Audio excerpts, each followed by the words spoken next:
35 दिन 30 drone attack और समंदर में कौन है दुश्मन, इस पर बातचीत करेंगे। तो बड़ी खबर इसी से जुड़ी हुई, भारतीय समुद्री सीमा में मर्चेंट शिप पर बड़े हैं हमले। पिछले 35 दिनों में मर्चेंट शिप पर 30 ड्रोन हमले हुए हैं, 30 ड्रोन अटैक। खुद नेवी चीफ ने शिप पर हमलों की दी जानकारी।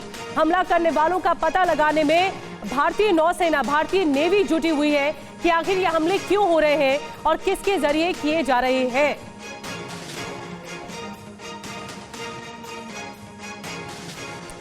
तो 35 दिनों में 30 ड्रोन अटैक, ये एक बहुत बड़ा आंकड़ा है, लेकिन भारतीय समुद्री सीमा में जो शिप वहां पर तैनात है वहां पर अटैक बढ़े हैं।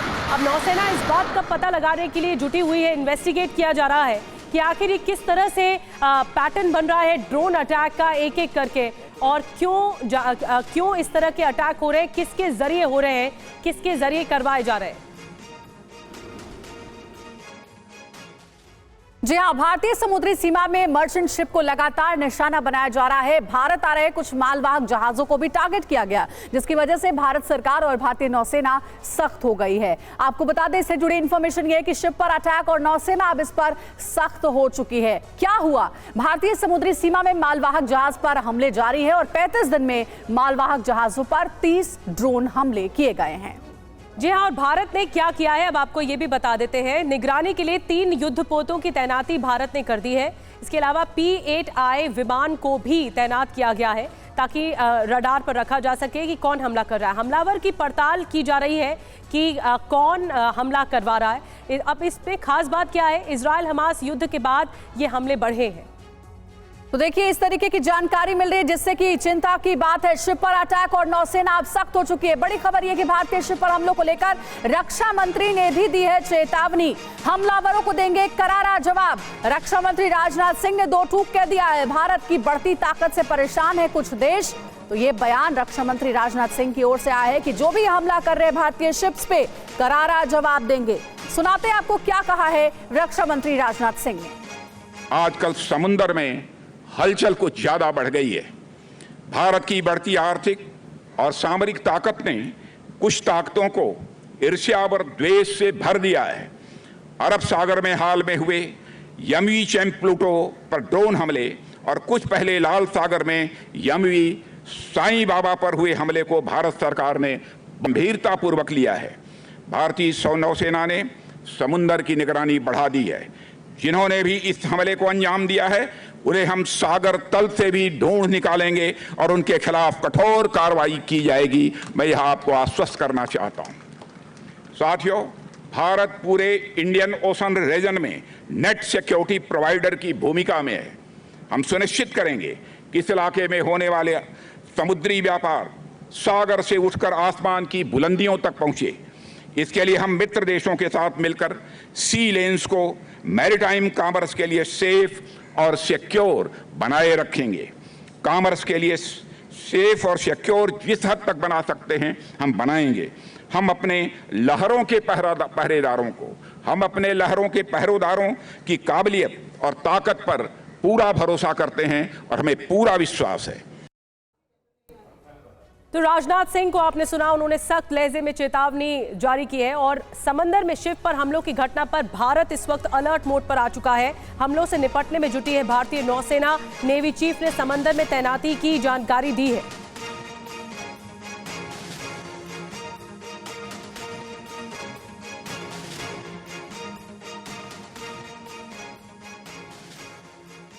Even as we speak, we have 4 destroyers of 15 Alpha and Bravo class deployed to counter piracy and drone attacks on merchant shipping. Also, we have air surveillance by Sea Guardians, P-8Is, Dorniers, helicopters and Indian Coast Guard units all deployed jointly to counter these threats. तो भारत आ रहे मालवाहक जहाज केम Pluto पर 23 दिसंबर को हुए हमले के बाद नौसेना ने अरब सागर में युद्धपोत तैनात कर दिए हैं। आइए आपको बताते हैं कि भारतीय नौसेना ने अरब सागर में किन किन युद्धपोतों को तैनात किया है। बिग वॉल पर सारी डिटेल्स आपके सामने रखेंगे। तो सबसे पहले अरब सागर में निगरानी और 3 युद्धपोतों की तैनाती की गई। सबसे पहले INS मोरमुगाओ की तैनाती, INS कोची, INS कोलकाता की तैनाती की गई है और अब जो नजर है वो और ज्यादा पैनी रखी जा रही है, सारी एक्टिविटी पर नजर बनाई हुई है। जी हाँ, बिल्कुल। ये जंगी जहाजों की तैनाती 3 युद्धपोत इस वक्त तैनात है, जो बता रहे हैं, क्योंकि ये अरब सागर में निगरानी रखने की जरूरत है। जिस तरह मर्चेंट शिप को निशाना बनाया जा रहा है, आपने नेवी चीफ को सुना, आपने राजनाथ सिंह को चुना, ये 3 युद्धपोत है जो इस वक्त तैनात है, जो बताते हैं कि भारत की ताकत है और भारत इस वक्त अलर्ट मोड पर है। एक और बड़ी खबर इस बीच बता देते हैं, हरियाणा के झज्जर पहुंचे राहुल गांधी। वीरेंद्र आर्य अखाड़े में पहलवानों से राहुल गांधी ने मुलाकात की है।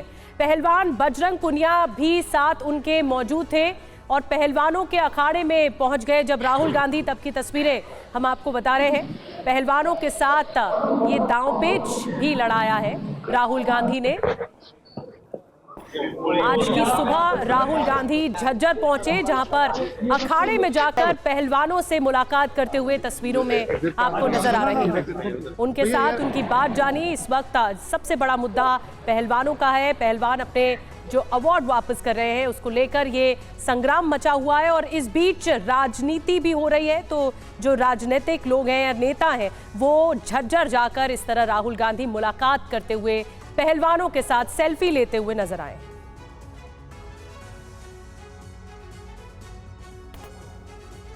और आइए आपको सुनाते हैं कि राहुल से मिलने के बाद बजरंग पुनिया ने क्या कहा है। जो रूटीन होता ना रेसलिंग का, वो देखने के लिए आए हैं। तो कोई खास बात हुई पहलवानों से? वो बिल्कुल उनके माइक में, उनके चैनल पे या वो वीडियो बना के उन्होंने, हाँ कुश्ती की उन्होंने, जोर किए, एक्सरसाइज की। बिल्कुल आपके साथ किया? मेरे साथ ही कर रहे थे। तो क्या खास देखने आए थे वो जो आप लोगों के? वो ये देखने आए थे कि भाई जो एक खिलाड़ी होता है उनका जीवन कैसे होता है, कि रेसलिंग का जीवन कैसे होता है, तो वो देखने के लिए आए थे।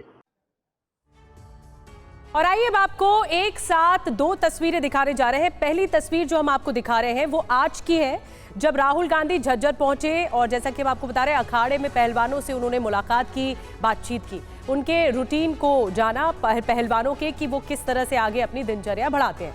अखाड़े के दांवपेच भी सीखे राहुल गांधी ने। वहीं दूसरी तस्वीर जो आप देख रहे हैं वो प्रियंका गांधी की है, उनकी बहन की, जो साक्षी के कुश्ती छोड़ने के बाद बीते शुक्रवार उनसे मिली थी और बाकी भी पहलवान उनसे मिले थे।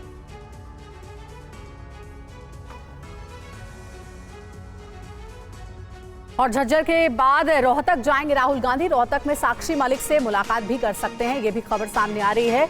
तो देखिए, हरियाणा पहुंचे हुए हैं सुबह सुबह राहुल गांधी और झज्जर के बाद रोहतक जाने का भी कार्यक्रम है। वहां पर साक्षी मलिक से कहा जा रहा है कि मुलाकात कर सकते हैं।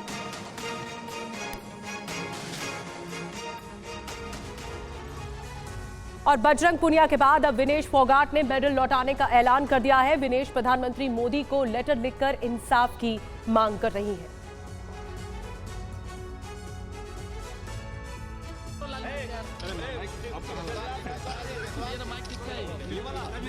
ब्रजभूषण सिंह के खिलाफ साक्षी मलिक, बजरंग पूनिया के बाद अब विनेश फोगाट ने मोर्चा खोल दिया है। फोगाट ने मेजर ध्यानचंद खेल रत्न और अर्जुन अवार्ड लौटाने का फैसला किया है। उन्होंने इस बारे में पीएम मोदी को चिट्ठी लिखी है। फोगाट ने प्रधानमंत्री नरेंद्र मोदी को चिट्ठी लिखकर कहा कि मैं अपना मेजर ध्यानचंद खेल रत्न और अर्जुन अवार्ड वापस कर रही हूं। पत्र में विनेश फोगाट ने लिखा कि उन्हें मिले मेजर ध्यानचंद खेल रत्न और अर्जुन अवार्ड का अब उनकी जिंदगी में कोई मतलब नहीं रह गया है। कॉमनवेल्थ और एशियाई खेलों में गोल्ड पदक जीतने वाली विनेश ने लिखा कि हर महिला सम्मान से जिंदगी जीना चाहती है, इसलिए वो अपना अवार्ड वापस करना चाहती हैं, ताकि सम्मान से जीने की राह में ये अवार्ड उनके ऊपर बोझ न बन सके। फोगाट ने इस लेटर को सोशल मीडिया एक्स पर शेयर किया।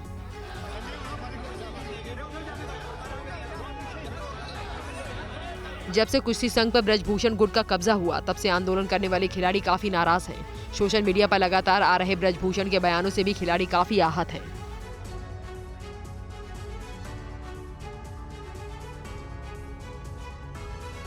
और अगली बड़ी खबर का रुख कर रहे हैं। इजरायली दूतावास के पास धमाके में एक बड़ा अपडेट है। सीसीटीवी फुटेज की जांच में 2 संदिग्ध नजर आए हैं। दोनों संदिग्धों के रूट का पता लगाया जा रहा है। दिल्ली पुलिस आसपास के सभी सीसीटीवी की जांच कर रही है। इजरायल ने अपने नागरिकों के लिए ट्रैवल एडवाइजरी जारी की है।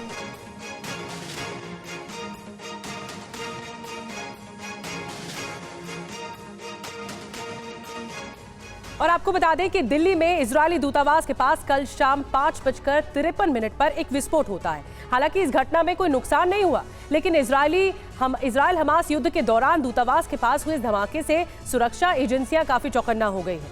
मौके पर अपराध शाखा, बम निरोधक दस्ता, फॉरेंसिक टीम पहुंच गई और छानबीन शुरू कर दी। करीब 3 घंटे तक इलाके में तलाशी अभियान चलता रहा। एनआईए की एक टीम ने भी घटनास्थल का मुआयना किया है। जांच के बाद विस्फोटक का कोई अवशेष नहीं मिला है। ऐसे में रासायनिक विस्फोट की आशंका को खारिज नहीं किया जा रहा है। इस बीच इजरायली राजदूत को लिखा एक पत्र दूतावास के पीछे एक पार्क में पाया गया। ये पत्र मिला है और पत्र में अभद्र भाषा का इस्तेमाल किया गया है। इसे फिंगरप्रिंट की जांच के लिए फॉरेंसिक लैब भी भेज दिया गया है।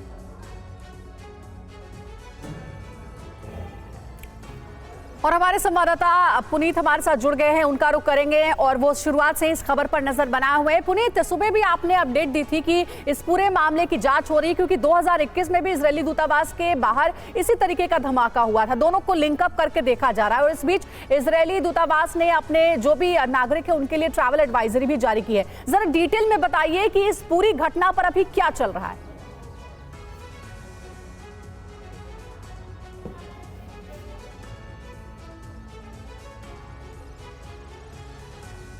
पुनीत, आपको आवाज मिल रही है?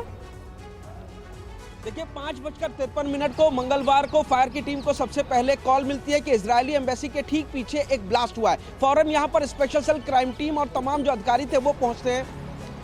जी बिल्कुल, मंगलवार की शाम 5:53 पर फायर की टीम को एक कॉल मिलती है कि इजरायल एम्बेसी के पीछे धमाका हुआ है। फौरन स्पेशल सेल की टीम और क्राइम टीम के साथ तमाम आला अधिकारी मौके पर पहुंचते हैं। लगभग 3 घंटे तक तलाशी की जाती है, आसपास के पूरे इलाके को सर्च किया जाता है, लेकिन कहीं कोई ऐसा निशान नहीं मिलता जहां पर ब्लास्ट की पुष्टि हो। हाँ, ये जो पीछे का इलाका आप देख रहे हैं, यहाँ पर एक पेड़ पर धुएं लोगों ने देखा था। आसपास के लोगों से पूछताछ की गई तो उन्होंने बताया कि तेज धमाका सुना और जब वो लोग यहाँ पर आए तो उन्हें एक पेड़ से धुआं निकलता हुआ नजर आया। जिसके बाद पुलिस ने जब पेड़ के आसपास तफ्तीश की तो उन्हें एक लेटर मिला।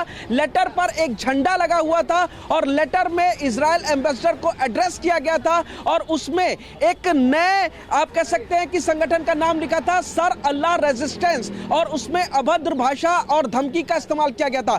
पुलिस ने इस लेटर को कब्जे में लिया। आसपास के जितने सीसीटीवी फुटेज हैं उनको खंगाला गया तो पुलिस के हाथ 2 संदिग्ध लगे हैं उस सीसीटीवी में, जिनको सस्पेक्ट मानकर अब पुलिस चल रही है और उनके बारे में तलाश की जा रही है, उनकी तफ्तीश की जा रही है कि आखिर वो लोग कौन थे, क्यों यहाँ पर संदिग्ध हालत में घूम रहे थे। क्या इस धमाके की जानकारी ये है कि जो सीसीटीवी मिले हैं उन्हें खंगालने की कोशिश हो रही है।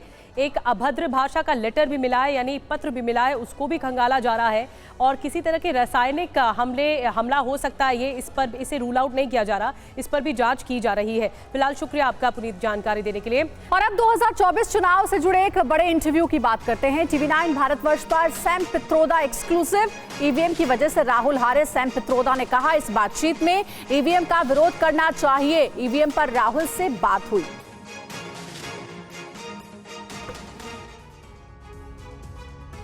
चुनाव से पहले ईवीएम का मुद्दा एक बार फिर गर्माता नजर आ रहा है।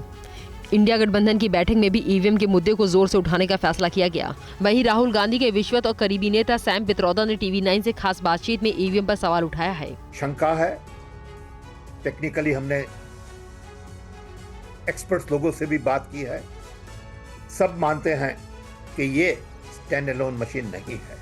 सैम पित्रोदा ने अमेठी में राहुल गांधी की हार को भी ईवीएम की खराबी से जोड़ने की कोशिश की। क्या आपको लगता है कि अमेठी की हार को लेकर आपके मन में कोई संशय है क्या? हमारे मन में है, लेकिन वो बात हम नहीं कर रहे हैं अभी। हम तो कह रहे हैं 2024 का ध्यान दीजिए। पित्रोदा ने ईवीएम में खराबी के बारे में विस्तार से बताया और कहा कि 2024 में ईवीएम का बहिष्कार होना चाहिए। अगर चुनाव आयोग नहीं सुनता है तो इसका विरोध होना चाहिए। अब देखना होगा मिशन 2024 में ईवीएम का मुद्दा कांग्रेस के लिए कितना फायदेमंद रहता है।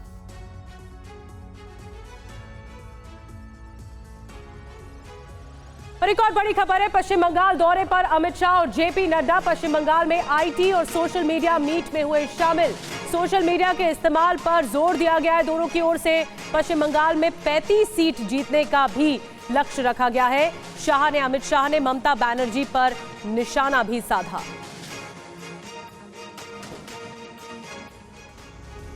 बीजेपी मिशन 2024 में जी जान से जुट गई है।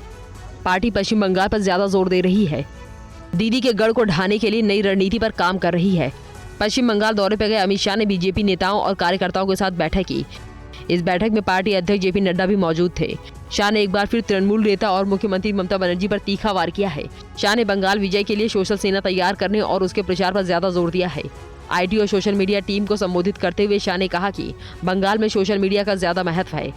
सोशल मीडिया के कार्यकर्ताओं को बंगाल के हर घर में बीजेपी का कमल निशान और मोदी जी फिर से एक बार का नारा पहुंचाने से कोई रोक नहीं सकता। मीटिंग में शाह ने पश्चिम बंगाल की 42 सीटों में से 35 पर विजय पताका फहराने का लक्ष्य दिया। उन्होंने कहा कि इस बार 35 कमल बंगाल से आएंगी तो पीएम मोदी बंगाल को सोनार बंगाल बनाएंगे, ये मोदी जी की गारंटी है। शाह ने ममता पर तंज कसते हुए कहा कि दीदी बीजेपी को हल्के में ले रही थी, लेकिन हमारे कार्यकर्ताओं ने लोकसभा में 18 और विधानसभा में 77 सीटों पर जीतकर अपनी ताकत का एहसास दिला दिया।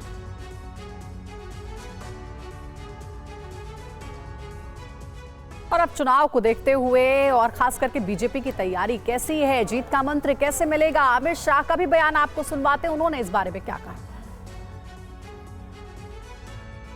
पश्चिम बंगाल में हूं, जहां पर भारतीय जनता पार्टी का चुनाव जीतने का एकमात्र आधार सोशल मीडिया है, क्योंकि यहां पर प्रिंट मीडिया और टेली मीडिया दीदी के भय से, इनके पैसों के कारण भारतीय जनता पार्टी की बात पहुंचाते ही नहीं है। सोशल मीडिया वॉलंटियर्स ये ठान ले कि दीदी को जो करना है वो करे, बंगाल के हर वोटर के घर में भारतीय जनता पार्टी का निशान, कमल निशान जाएगा और मोदी जी फिर से एक बार का नारा जाएगा तो आपको कोई नहीं रोक सकता। नेताजी की कल्पना का सोनार बांग्ला बनाना है, कवि गुरु की कल्पना का बंगाल बनाना है, तो एक काम करना है, ममता की सरकार को उखाड़ कर फेंक देना है। और मिशन 2024 से पहले जेडीयू में सियासी हलचल तेज हो चुकी है। खबर है कि जेडीयू अध्यक्ष लल्लन सिंह ने अपने पद से इस्तीफा दे दिया है, लेकिन पार्टी अभी इससे इनकार कर रही है। आइए देखते हैं रिपोर्ट। देश की सभी पार्टियां मिशन 2024 में जुट गई हैं। सीट शेयरिंग पर इंडिया गठबंधन के बीच बैठकों का दौर जारी है। इस बीच बिहार में नीतीश कुमार की पार्टी जेडीयू में उठापटक तेज हो गई है। टीवी 9 सोर्सेज से पता लगा है कि जेडीयू के मौजूदा अध्यक्ष लल्लन सिंह ने अपने पद से इस्तीफा दे दिया है। इन सब चर्चा के बीच 29 दिसंबर को जेडीयू राष्ट्रीय कार्यकारिणी की बैठक है। जनता दलियों में कुछ भी हो सकता है और जो संकेत मिल रहे हैं वो तो यही मिल रहे हैं कि लल्लन सिंह के स्थान पर किसी नए व्यक्ति को राष्ट्राध्यक्ष बनाया जाएगा, लेकिन जनता दलियों भारी उथल पुथल के दौर से गुजर रही है। मुख्यमंत्री पिछले 1 महीने से किसी सार्वजनिक कार्यक्रम में भाषण नहीं दिया उन्होंने। जेडीयू के नेता लल्लन सिंह के इस्तीफे की बात को बेबुनियाद बता रहे हैं। जदयू में अंदरूनी कोई खाई की तो बात छोड़ दीजिए, कोई खरोंच के निशान भी नहीं है, तो बढ़ने घटने का कहाँ सवाल। मोदी जी जदयू की बात इसलिए करते हैं कि उनको अपने दल में कोई नहीं पूछता है। जेडीयू नेता भले ही सब कुछ ठीक होने की बात कह रहे हों, लेकिन इस्तीफे की चर्चा जोरों पर है।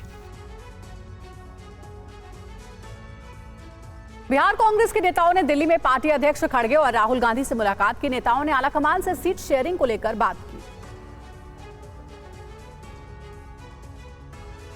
लोकसभा चुनाव को लेकर कांग्रेस में बैठकों का दौर जारी है। मिशन 2024 को लेकर बिहार कांग्रेस के नेताओं ने कल पार्टी अध्यक्ष मल्लिकार्जुन खड़गे और राहुल गांधी से मुलाकात की। पार्टी नेताओं ने आलाकमान से सीट शेयरिंग को लेकर चर्चा की। नेताओं ने बिहार में गठबंधन में संतोषजनक सीटों के साथ जीतने वाली सीटें लेने की वकालत की। आलाकमान ने बिहार कांग्रेस के नेताओं को आश्वासन देते हुए संगठन को और मजबूत करने को कहा। बताया जाता है कि 29 दिसंबर को पार्टी गठबंधन समिति के सामने बिहार कांग्रेस की सीटों को लेकर अपना पक्ष रखेगी। बिहार में जो गठबंधन है राष्ट्रीय जनता दल, जनता दल यू और वाम दलों के साथ, उसी गठबंधन में कांग्रेस पार्टी चुनाव लड़ेगी। जहां तक अलायंस का बात है, सीटों का बात है, तो सीटों की चर्चा 29 तारीख को जो कांग्रेस पार्टी की अलायंस कमेटी है, विस्तार से आदरणीय खड़गे साहब ने और राहुल जी ने बिहार से आए हुए सभी नेताओं की बात अच्छे ढंग से सुना। और इस वक्त श्रीनगर से बड़ी ब्रेकिंग न्यूज आ रही है। लावेपुरा इलाके में संदिग्ध वस्तु बरामद की गई है। पुलिस और बम निरोधक दस्ता यहां मौके पर मौजूद है। श्रीनगर बारामूला हाईवे पर जांच की जा रही है। श्रीनगर बारामूला हाईवे पर ट्रैफिक को भी डाइवर्ट किया गया है। लावेपुरा इलाका बताया जा रहा है। ये देखिए संदिग्ध वस्तु मिली है और अब इसकी जांच की जाएगी कि क्या है। बम निरोधक दस्ता पहुंच चुका है। महराज हमारे साथ और ज्यादा जानकारी के साथ जुड़ गए। महराज, क्या जानकारी मिल रही है? बिल्कुल निधि, बता दे आज सुबह ही जो है ये घटना है, कुछ समय पहले ही हुआ है और अभी तक जो है सुरक्षा बलों ने दोनों ओर से जो है ट्रैफिक को रोक के रखा है और ये एहतियात के तौर पर किया जा रहा है। और एसओपी के अनुसार जो ये संदिग्ध वस्तु पाई गई है उसको बिल्कुल जो है विस्फोट किया जाएगा। और कुल मिलाकर अभी तक यही बताया जा रहा है कि जो नेचर है वो आईईडी हो सकती है और इसमें ऐसे कहा जा सकता है कि एक बड़ी जो घटना है उसको जो है विफल बनाया गया और सुरक्षा बलों की चौकसी से। और अभी तक जो है दोनों तरीके से, जो दोनों तरफ से जो है वो यातायात बंद कर दिया गया है और पूरा जो है एसओपी फॉलो किए जा रहे हैं। बम डिस्पोजल स्क्वाड जो है घटनास्थल पर पहुंच गया है। जी शुक्रिया महराज आपका जानकारी देने के लिए। तो पुलिस और जो बम निरोधक दस्ता है इस बात को इन्वेस्टिगेट कर रहा है, ये संदिग्ध वस्तु क्या है।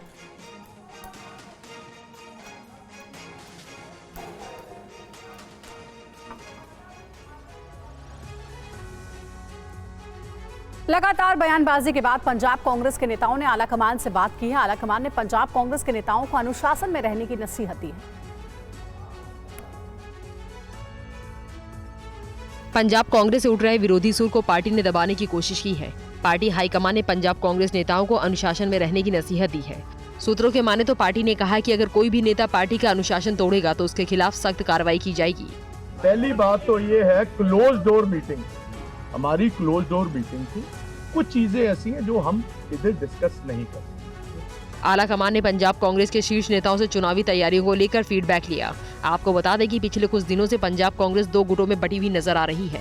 पार्टी नेता खुले मन से एक दूसरे के खिलाफ बयानबाजी कर रहे हैं। तो कांग्रेस की लीडरशिप ने हमें बात कही है कि आपके व्यूज को बहुत सीरियसली लेते हैं और जो कांग्रेस है वो एक सोच, एंड पंजाब हैज ऑलवेज विस्टूड। जो आज नेशनल गवर्नमेंट सारे हिंदुस्तान में कहीं जीतती होगी मगर पंजाब ने वहां भी इसका मुंह मोड़ा है। आम आदमी पार्टी के साथ गठबंधन को लेकर सवाल उठाते रहे हैं। आलाकमान ने कहा कि सभी फैसले सोच समझ कर लिए जाएंगे।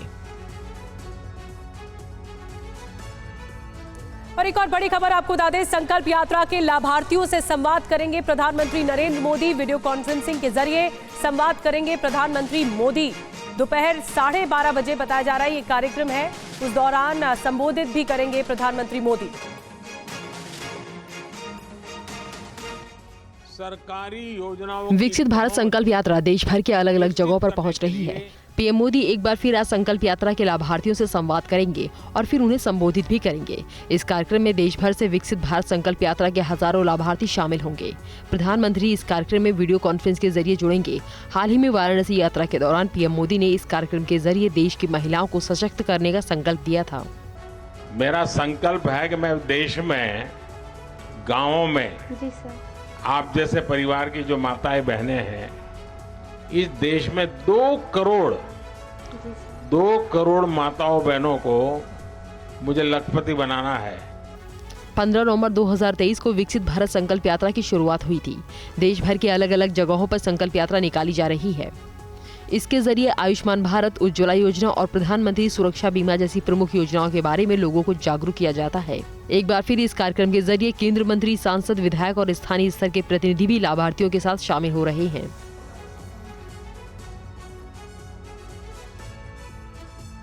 और आज दिल्ली एनसीआर में घना कोहरा छाया रहा। दिल्ली में घने कोहरे के कारण विजिबिलिटी बेहद कम है। कुछ इलाकों में 10 से 20 मीटर तक ही विजिबिलिटी है।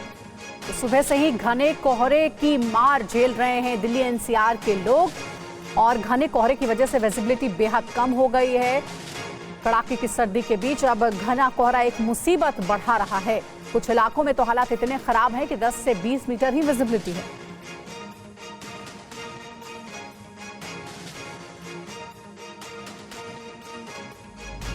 तो तस्वीरें आपको दिखा रहे हैं, आज सुबह की तस्वीरें। पहले सुबह से ही यही हाल रहा। घने कोहरे की वजह से हालात बेहद ज्यादा खराब है, विजिबिलिटी बेहद कम है और ऐसे में जो गाड़ी चलाने वाले चालक है उनको काफी परेशानी झेलनी पड़ रही है।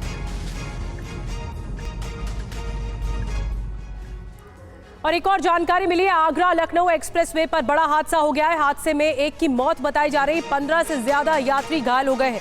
उन्नाव में कोहरे की वजह से टकराए 6 वाहन और कोहरे की वजह से 3 बस, 1 ट्रक, 2 कार की टक्कर हो गई।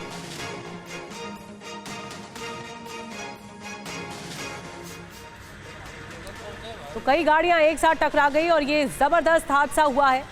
कोहरे की वजह से हादसा हुआ है। कोहरे की वजह से आपस में 6 गाड़ियां टकरा गई। उन्नाव के करीब ये हादसा हुआ है, जहां पर आप देख रहे हैं एक बस, ट्रक भी टकराई है, कई गाड़ियां, कई कार भी टकराई हैं। आपस में 6 गाड़ियां टकरा गई, जिसके बाद ये बड़ा हादसा हुआ।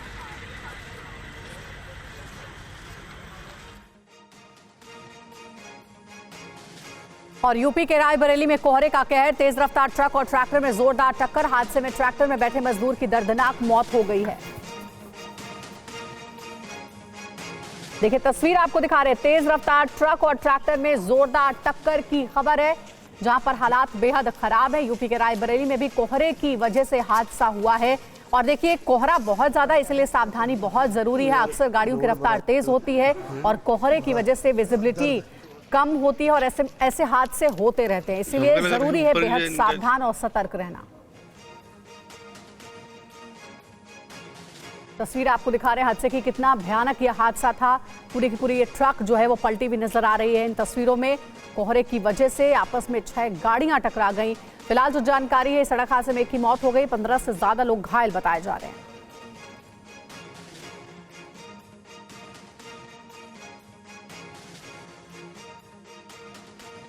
और ये देखिए 2 तस्वीर आपको दिखा रहे हैं। उन्नाव में कोहरे की वजह से हादसा हुआ, रायबरेली में भी कोहरे की वजह से हादसा हुआ है। उन्नाव में जहां कोहरे की वजह से 3 बस, 1 ट्रक और 2 कार की टक्कर, तो तेज रफ्तार ट्रक और ट्रैक्टर में जोरदार टक्कर रायबरेली में हुई है। लखनऊ आगरा एक्सप्रेसवे पर बड़ा सड़क हादसा हुआ है।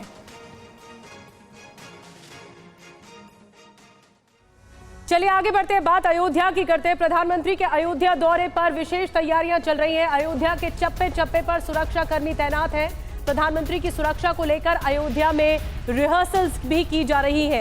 एक विशेष तैयारी चल रही है प्रधानमंत्री के दौरे से जुड़ी हुई, और इस वक्त चप्पे चप्पे पर सुरक्षा कर्मी अयोध्या में तैनात है। उनकी सुरक्षा का विशेष ध्यान रखा गया है और कई जगह पर रिहर्सल्स भी हो रही है। पंकज झा की रिपोर्ट आप तक पहुंचाते हैं। प्रधानमंत्री नरेंद्र मोदी 30 तारीख को आखिर कैसे रोड शो करके निकलेंगे, उसकी एक झांकी दिखाते हैं आपको। ये रिहर्सल हो रहा है एसपीजी, यानी प्रधानमंत्री की सुरक्षा में जो स्पेशल प्रोटेक्शन ग्रुप यानी एसपीजी की टीम रहती है, वो आज एक रिहर्सल कर रही है।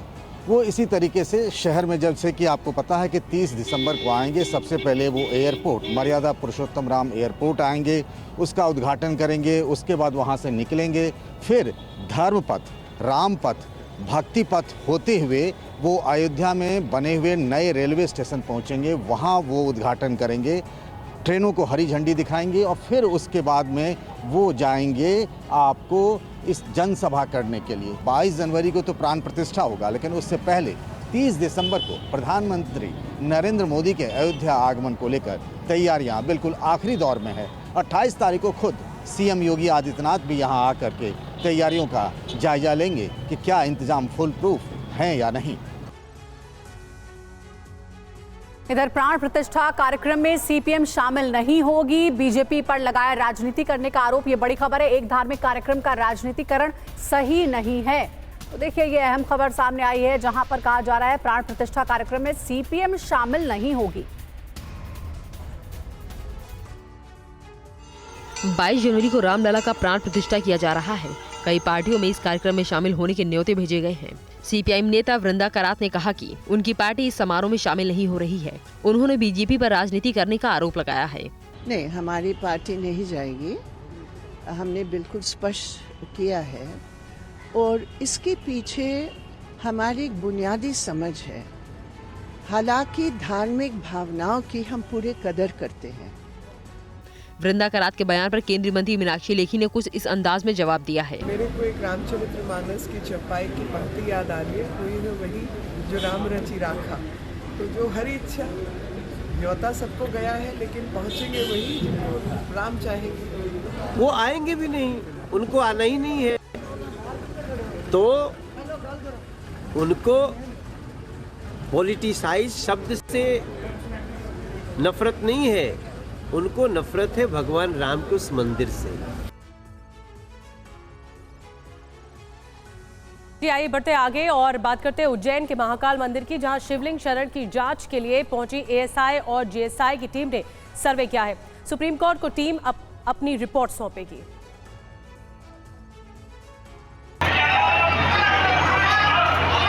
बारह ज्योतिर्लिंगों में से एक महाकाल मंदिर में शिवलिंग के शरण को कैसे रोका जाए, इसे लेकर विशेषज्ञों की टीम ने सर्वेक्षण कर लिया है।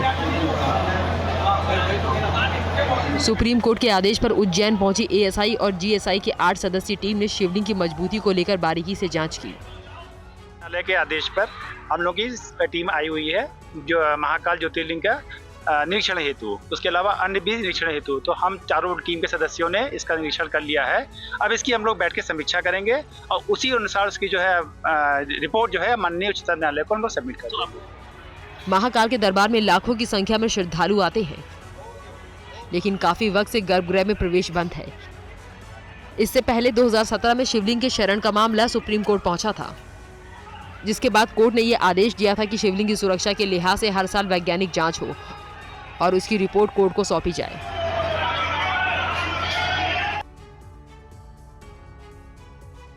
इधर यूपी के कन्नौज में बदमाशों की फायरिंग में शहीद हुए कांस्टेबल सचिन राठी को पूरे राजकीय सम्मान के साथ अंतिम विदाई दी गई। शहीद सचिन की अंतिम यात्रा में न सिर्फ पूरा पुलिस महकमा बल्कि उनके पैतृक घर मुजफ्फरनगर के सैकड़ों लोग भी शामिल हुए। जिस वक्त अस्पताल से सचिन का शव बाहर निकला, उनकी मंगेतर भी वहां मौजूद थी। रोती बिलखती सचिन के मंगेतर को किसी तरह घर वालों ने संभाला। वो बार बार शव के पास बैठने की जिद कर रही थी। रोती बिलखती सचिन के मंगेतर को किसी तरह घर वालों ने संभाला। शहीद सचिन राठी का पूरा परिवार मूल रूप से मुजफ्फरनगर का रहने वाला है। बताया जा रहा है कि सचिन के मंगेतर भी सिपाही है और वो सौरिक थाने में तैनात है। जल्द ही दोनों शादी के बंधन में बंधने वाले थे। शहीद को आईजी, डीआईजी और राज्य मंत्री असीम अरुण ने कंधा देकर अंतिम विदाई दी। पूरे राज्य के सम्मान के साथ शहीद को अंतिम विदाई दी गई। माहौल बेहद भावुक कर देने वाला था। वहां मौजूद सभी लोगों की आंखें नम हो गई। सोमवार शाम हिस्ट्री शीटर मुन्ना यादव को पकड़ने गई टीम के साथ बदमाशों की मुठभेड़ में सचिन को गोली लगी थी। गंभीर हालत में डॉक्टरों ने उन्हें कानपुर हायर सेंटर रेफर तो कर दिया, लेकिन बदकिस्मती से उन्हें बचाया नहीं जा सका। और अब महादेव ऐप घोटाला मामला, दुबई में सौरभ चंद्राकर नजरबंद। दुबई पुलिस ने सौरभ चंद्राकर को नजरबंद कर दिया है। जल्द सौरभ चंद्राकर के प्रत्यर्पण की प्रक्रिया भी अब शुरू होगी।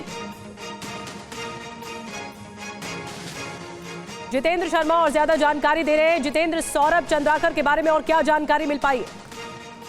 जी बिल्कुल, देखिए सौरभ चंद्राकर पिछले कई सालों से दुबई के अंदर मौजूद है और वहां बैठकर महादेव जो सट्टा ऐप है उसको ऑपरेट कर रहा था। बताया जाता है मेन प्रमोटर सौरभ चंद्राकर ही है इस ऐप का और इसको लेकर ईडी लगातार अपनी तफ्तीश कर रही थी। सौरभ चंद्राकर पर शिकंजा कसने की कोशिश कर रही थी, हालांकि कामयाबी भी मिली है। दुबई के अंदर सौरभ चंद्राकर को डिटेन कर लिया गया है, नजरबंद कर लिया गया है और जल्दी उसके प्रत्यार्पण की जो प्रक्रिया है वो शुरू कर दी जाएगी। दरअसल कुछ महीने पहले ही सौरभ चंद्राकर के खिलाफ रेड कॉर्नर नोटिस जारी किया गया था इंटरपोल के द्वारा और उसी पर कार्रवाई करते हुए जो दुबई प्रशासन है उनकी तरफ से सौरभ चंद्राकर के खिलाफ ये कार्रवाई करते हुए उसको नजरबंद किया गया, उसको हिरासत में लिया गया और लगातार जो भारतीय जांच एजेंसियां हैं वो दुबई एजेंसियों के संपर्क में है। तो उम्मीद है कि जल्द से जल्द सौरभ चंद्राकर के प्रत्यार्पण की जो प्रक्रिया है वो शुरू हो सकती है। जी शुक्रिया जितेंद्र आपका ये जानकारी देने के लिए। महादेव ऐप घोटाला मामले में बहुत बड़ी कार्रवाई है, बड़ी कामयाबी है, जहां पर दुबई में कार्रवाई हुई है। सौरभ चंद्राकर को नजरबंद किया गया।